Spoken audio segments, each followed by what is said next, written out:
నమస్తే welcome to RP7 TV news. ఇప్పుడు headlines చూద్దాం.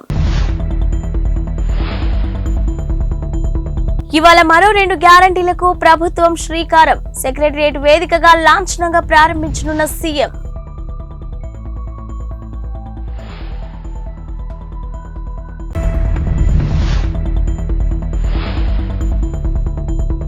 LRS దరఖాస్తులపై తెలంగాణ ప్రభుత్వం కీలక నిర్ణయం. మార్చి 31 లోపు క్రమబద్ధీకరణకు అవకాశం ఇచ్చిన రాష్ట్ర ప్రభుత్వం.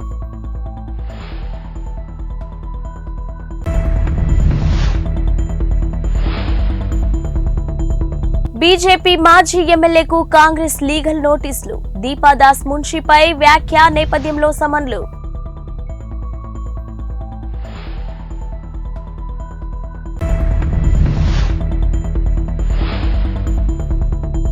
రేపటి నుంచి తెలంగాణలో ఇంటర్ పరీక్షలు పకడ్బందీగా ఏర్పాట్లు చేసిన ఇంటర్ అధికారులు.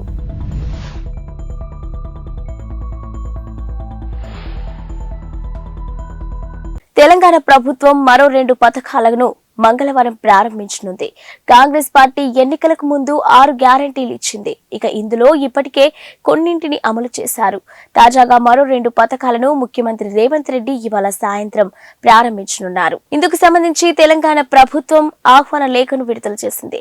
గృహజ్యోతి 200 యూనిట్ల ఉచిత విద్యుత్తు 500 రూపాయలకే గ్యాస్ సిలిండర్ పథకాలను ప్రారంభోత్సవ కార్యక్రమంలో ఇవాళ సాయంత్రం 4 గంటలకు రంగారెడ్డి జిల్లా చేవెళ్ల ఫరా ఇంజనీరింగ్ కాలేజ్ లో జరగనుంది. ఇక ఆహ్వాన పత్రికలు తెలిపింది. ఈ కార్యక్రమంలో ముఖ్య అతిథిగా సీఎం రేవంత్ రెడ్డి వస్తున్నారని, విశిష్ట అతిథిగా మల్లు భట్టి విక్రమార్క వస్తున్నారని, సభ అధ్యక్షులుగా ఉత్తమ్ కుమార్ రెడ్డి వ్యవహరించనున్నట్లు ఆహ్వాన పత్రికలో వెల్లడించారు.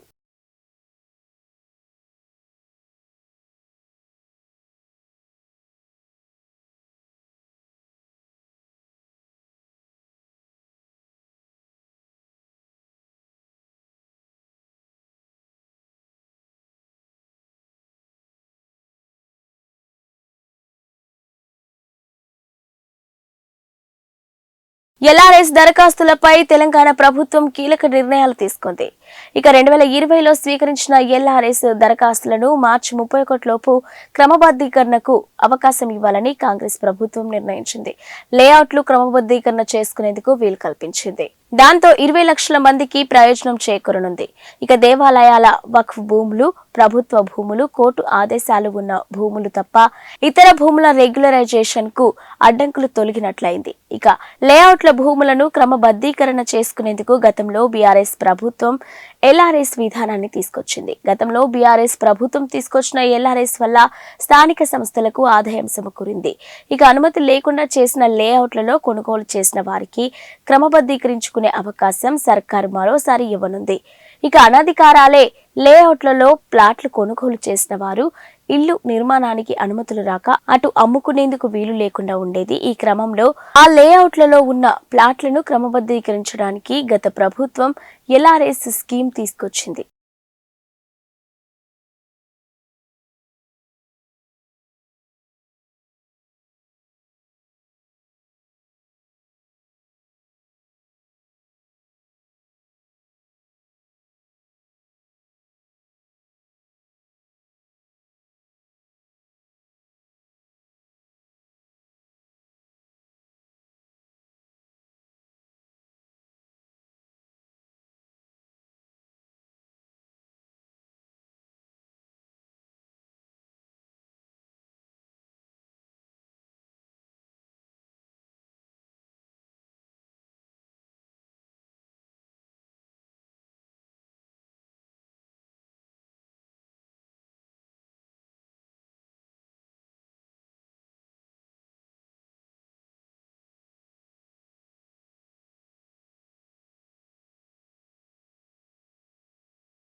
బీజేపీ మాజీ ఎమ్మెల్యే NVSS ప్రభాకర్ కు కాంగ్రెస్ పార్టీ లీగల్ నోటీసులు పంపింది. కాంగ్రెస్ నాయకుల నుంచి దీపాదాస్ మున్షి బెంచ్ కార్ లబ్ధి పొందినట్లు ప్రభాకర్ ఇటీవల ఆరోపించగా ఈ అంశం రాష్ట్ర వ్యాప్తంగా దుమారం లేపింది. ఇక ప్రభాకర్ ఆరోపణలపై తాజాగా కాంగ్రెస్ రాష్ట్ర వ్యవహారాల ఇన్ఛార్జ్ దీపాదాస్ మున్షి స్పందించారు. ఆరోపణలపై 2 రోజుల్లో ఆధారాలు చూపించాలని మున్షి డిమాండ్ చేశారు. ఆధారాలు చూపించకపోతే 10 కోట్ల రూపాయల పరువు నష్టం దావా వేస్తానని మున్షి తెలిపారు. కాగా పార్లమెంటు ఎన్నికలు సమీపిస్తున్న సమయంలో ఎంపీ టికెట్ ఆశావాహుల్లో ఒకరు దీపాదాస్ మున్షీకి బెంచ్ కార్ బహుకరించినట్లు ప్రభాకర్ ఆరోపించారు. మున్షీకి కార్ కొనివ్వడంపై తన వద్ద పక్కా ఆధారాలు ఉన్నాయని బీజేపీ మాజీ ఎమ్మెల్యే ఇప్పటికే క్లారిటీ ఇచ్చారు. ఇక లీగల్ నోటీసుల నేపథ్యంలో ఎన్వీఎస్ఎస్ ప్రభాకర్ రియాక్షన్ పై ఆసక్తి నెలకొంది. ప్రస్తావించదలుచుకున్నాం. నిన్న రాష్ట్ర వ్యాప్తంగా భారతీయ జనతా పార్టీ యొక్క ఆధ్వర్యంలో విజయ సంకల్ప యాత్రలు ప్రారంభమైనాయి. ఈ యాత్రలు ప్రారంభమైన సందర్భంలో ప్రజలలో ఒక పెద్ద స్పందన కనబడతా ఉంది. జరగబోయే ఎన్నికలు లోక్సభ సార్వత్రిక ఎన్నికలు. ఈ సార్వత్రిక ఎన్నికల్లో మరొకసారి నరేంద్ర మోడీ గారు ప్రధానమంత్రి కావాలన్నటువంటి ఆకాంక్ష ఆ పాల్గొన్న ప్రజల యొక్క కళ్ళల్లో ప్రతి ఒక్కరికి కూడా కనబడ్డది అన్నటువంటి విషయాన్ని నేను మీకు మనవి చేస్తున్నా. దాంతోపాటుగా ఈ ఎన్నికల్లో మన తెలంగాణ రాష్ట్రంలో ఉన్నటువంటి ఇటు బీఆర్ఎస్ అటు కాంగ్రెస్ ఇద్దరి యొక్క రోలు ఏమాత్రం కూడా లేదని చెప్పని కూడా భావిస్తా ఉన్నారు. అంటే ఇర్రెలవెంట్ అయిపోయారు.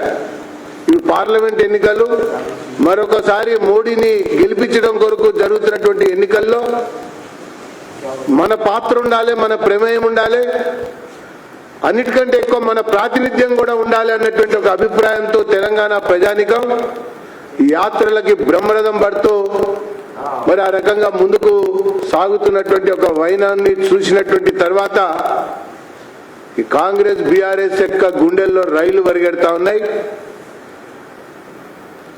దాంతోపాటు వీళ్ళకి అడ్రస్ లేకుండా పోతుంది అన్నటువంటి ఒక భయం కూడా ప్రారంభమైందని చెప్పని నేను తెలియజేస్తా ఉన్నా.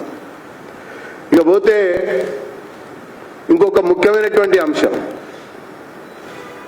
మొన్నే కొత్తగా ఏర్పడినటువంటి ప్రభుత్వం బడ్జెట్ ప్రతిపాదన చేసింది. ఆ తర్వాత తరచూ ఢిల్లీ వెళ్ళి కేంద్ర మంత్రులను కూడా కలుస్తూ ఉన్నారు. అనేక రకాల వినతి పత్రాలు కూడా ఇస్తూ ఉన్నారు.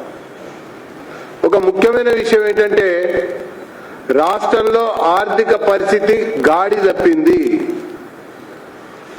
దివాలా తీసినటువంటి ఖజానా చాలా స్పష్టంగా అవుపడతా ఉన్నది. మూడో విషయం, కొత్తగా అప్పులు పుట్టాలంటే ఇప్పటికే ఎఫ్ఆర్బిఎం పరిమితులు మ్యాక్సిమానికి చేరుకున్నాం. అప్పులు పుట్టే పరిస్థితి కూడా లేనటువంటి స్థితి గతి. బడ్జెట్ లో కొత్త అప్పుల కోసం కొన్ని వేల కోట్ల రూపాయలని చూపించుకున్నారు. మళ్ళీ ఎఫ్ఆర్బిఎం పెంచాలని చెప్పని కోరుతా ఉన్నారు. పరిపాలన కొనసాగాలంటే కేవలం అప్పు ద్వారానే మనం నిధులు సమకూర్చుకోవచ్చు అన్నటువంటి ఒక పాత బీఆర్ఎస్ పందాల్లోనే ఈ కొత్త కాంగ్రెస్ నాయకత్వం కూడా పోతున్నట్టుగా కనబడతా ఉన్నది. ఇది ఎంత మాత్రం కూడా సమంజసం కాదు. ఇప్పటికే జీతాలు ఇవ్వలేని పరిస్థితి, సకాలంలో పెన్షన్లు ఇవ్వలేని స్థితి. కేవలం ఈ 2 మాసాల కాలంలో చూసినట్టయితే వీళ్ళు కాంట్రాక్టర్లకే ఎక్కువగా బిల్లులు చెల్లించినటువంటిది చాలా స్పష్టంగా కనబడ్డటువంటి దృశ్యం. ఒకవైపున ఈ రకమైనటువంటి స్థితి ఉంటే ఈ రాష్ట్రానికి భారమయ్యేటువంటి సలహాదారుల పదవులు అవసరమా అని చెప్పని బీజేపీ అడుగుతా ఉంది. అవి కేవలం రాజకీయ సలహాదారులుగానే కాలయాపన చేస్తా ఉన్నారు. వాళ్ళ కార్యాలయాలు, వాళ్ళ కుర్చీలు, వాళ్ళకు ఉన్నటువంటి సిబ్బంది అయ్యేటువంటి ఖర్చు కూడా వృధా అన్నటువంటి విషయాన్ని భారతీయ జనతా పార్టీ పేర్కొంటా ఉంది. రాష్ట్ర ప్రభుత్వం దుబారాన్ని తగ్గించాలి, అనవసరమైనటువంటి ఖర్చుని అంతకంటే తగ్గించాలి. దాంతోపాటు ఈ అడ్వర్టైజ్మెంట్లు ఇవ్వటం, మరి దాంతోపాటు అనవసరమైనటువంటి ఖర్చులకి తెరదీయటం అనేది కూడా పూర్తిగా ఒక నియంత్రించుకోవాల్సినటువంటి అవసరం ఎంతైనా ఉంది అన్నటువంటి తరుణంలో ముఖ్యమంత్రి ఢిల్లీకి వెళ్ళి రాజకీయ నియామకాల కొరకు అనుమతులు పొందడం కొరకు ప్రయత్నం చేస్తా ఉన్నారు. ఈ రాష్ట్రంలో అనేక కార్పొరేషన్లని గత ప్రభుత్వం రాజకీయ నియామకాల కొరకు రుణాల కొరకు ఏర్పాటు చేసినటువంటి ఒక కార్పొరేషన్లు ఉన్నాయి. కొత్త ప్రభుత్వం ఒక పోటుతో వాటిని రద్దు చేసింది. ఇప్పుడు రాజకీయంగా వాళ్ళకి ఒక ఆవాసం కలిగించడం కొరకు, పునరావాసం కల్పించడం కొరకు నియామకాలు చేయడం కొరకు ప్రయత్నం చేస్తా ఉన్నారు.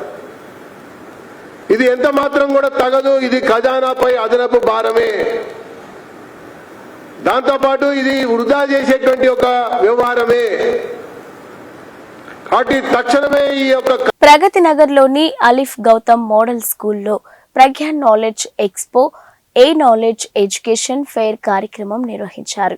ఈ కార్యక్రమానికి ముఖ్య అతిథిగా స్పెషలిస్ట్ ఎండాడోనిస్ట్ డాక్టర్ నేరడి మాధవి హాజరై ఫెయిర్ ని సందర్శించారు.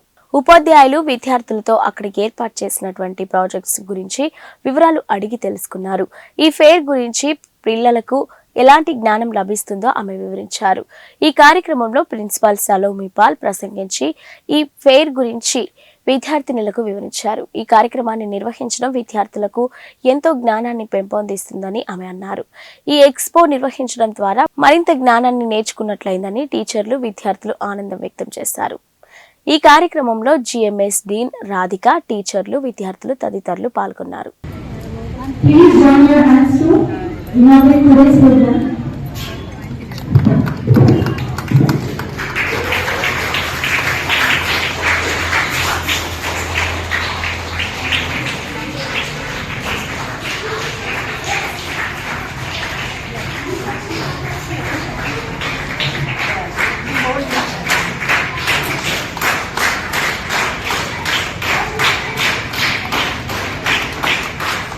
Thank you, ma'am. Thank you so much.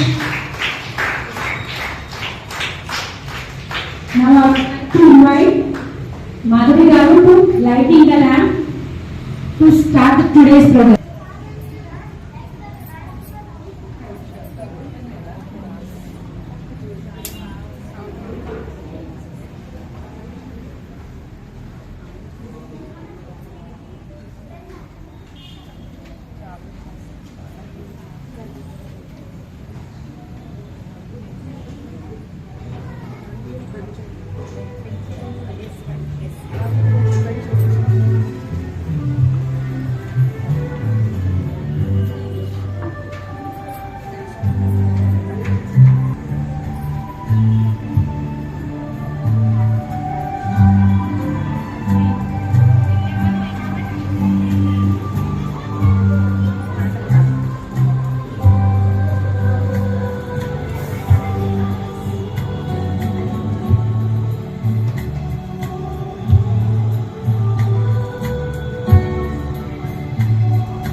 Going to explain about Chandrayaan-3.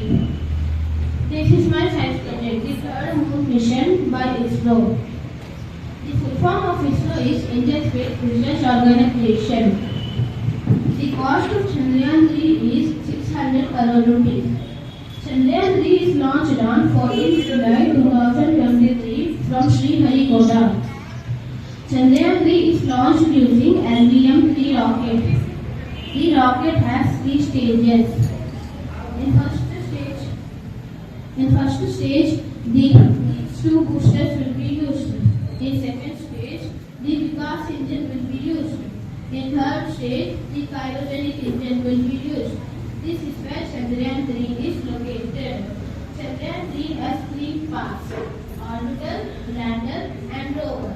Now I am going to launch Chandrayaan-3.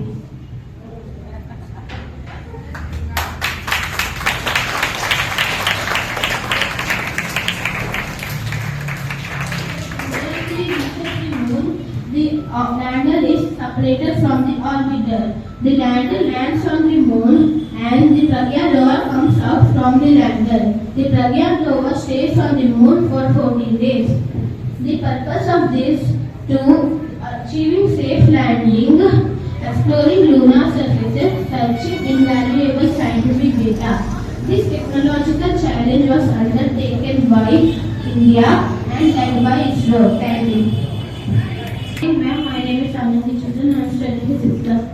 Today I am going to explain about human system. Human body is made up of 7 important organic systems including circulatory, respiratory, digestive, excretory, nervous and endocrine system. These systems work together to maintain a functioning human body. This is a human body.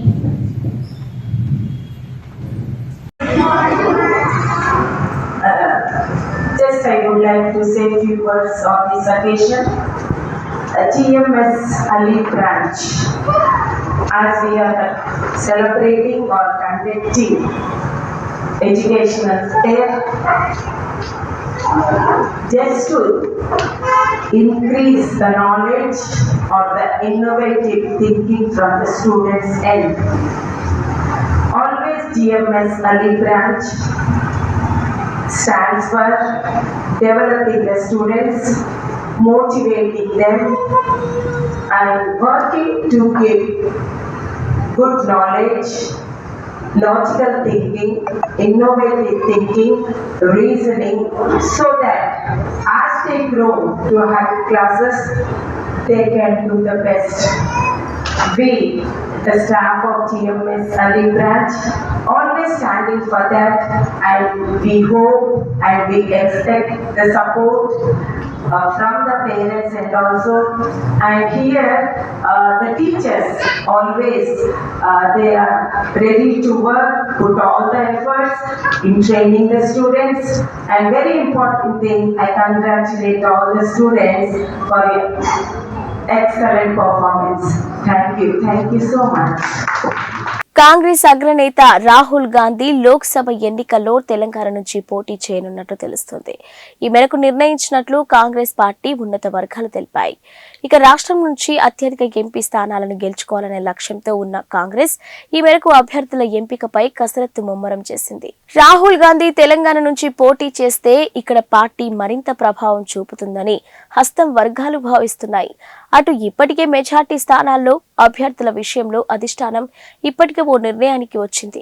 ప్రస్తుతం రాహుల్ కేరళలోని వయనాడు ఎంపీగా ఉన్నారు. ఇక ఈసారి ఆయన తెలంగాణ నుంచి పోటీ చేయించాలని సీఎం రేవంత్ రెడ్డి, ఏఐసీసీ జాతీయ అధ్యక్షుడు మల్లికార్జున ఖర్గే, ఇక ప్రధాన కార్యదర్శి కేసీ వేణుగోపాల్ ఇతర ముఖ్య నేతలతో చర్చించినట్టు తెలుస్తుంది. ఈ ప్రతిపాదనకు ఆయా నేతలతో సహా రాహుల్ కూడా అంగీకరించినట్లు సంబంధిత వర్గాల ద్వారా తెలిసింది. ఖమ్మం లేదా భువనగిరి నుంచి ఆయన పోటీ చేసే అవకాశం ఉన్నట్లు సమాచారం. దీంతో పాటు ఉత్తరప్రదేశ్లోని అమేఠీ నుంచి కూడా ఆయన పోటీ చేస్తారని పార్టీ ఉన్నత వర్గాలు తెలిపాయి. అటు సోనియా గాంధీ ప్రాతినిధ్యం వహించిన రాయ్ బరేలీ నుంచి ప్రియాంక గాంధీ పోటీ చేసే అవకాశం ఉందని తెలుస్తుంది.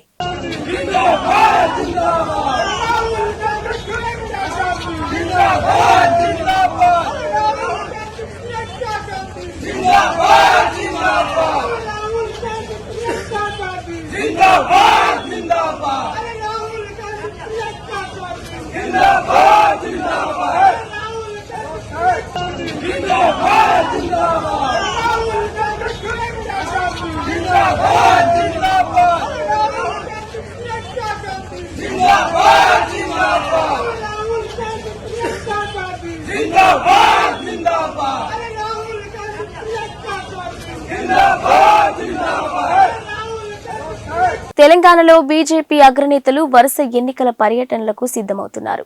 వచ్చే లోక్సభ ఎన్నికల్లో రాష్ట్రం నుంచి కనీసం 10 ఎంపీ సీట్లు గెలవడమే లక్ష్యంగా పెట్టుకున్న నేపథ్యంలో కాంగ్రెస్ బీఆర్ఎస్లు ప్రచారాన్ని ప్రారంభించకముందే ముమ్మరంగా ప్రచారం చేపట్టాలని బీజేపీ భావిస్తుంది. ఆ మేరకు ఆ పోటీలకు అభ్యర్థుల ప్రకటనకు ముందే ఈ నెలాఖరులోగా అభ్యర్థుల తొలి జాబితాను ప్రకటించి ఎన్నికల ప్రచారం చేసేందుకు బీజేపీ నిర్ణయించినట్లు తెలుస్తుంది.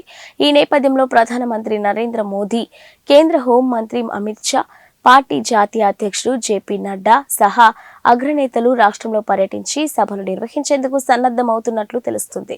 ఇక ఎన్నికల షెడ్యూల్ వెలువడిన వెంటనే ఆదిలాబాద్, సంగారెడ్డిలో ఏర్పాటు చేసిన సభలను ప్రధాని మోడీ సందర్శించి ఎన్నికల ప్రచారాన్ని ప్రారంభించనున్నట్టు తెలుస్తుంది. ఆయా సభల కంటే ముందే రోడ్లు, ఇతర అభివృద్ధి కార్యక్రమాలకు శంకుస్థాపనలు మోడీ చేపట్టాలని ఆ పార్టీ నేతలు భావిస్తున్నారు.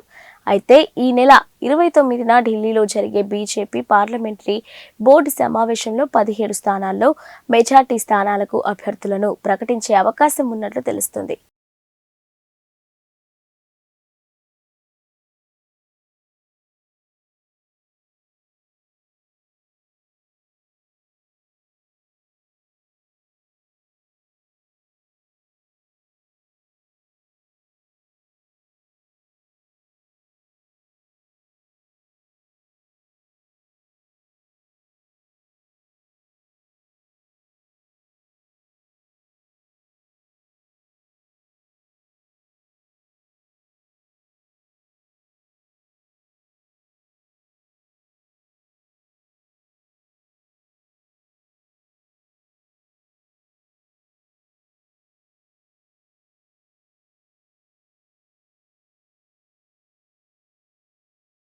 ఐక్యరాజ్య సమితి మానవ హక్కుల మండలి సెషన్లో విదేశాంగ మంత్రి ఎస్ జయశంకర్ సోమవారం కీలక ప్రసంగం చేశారు.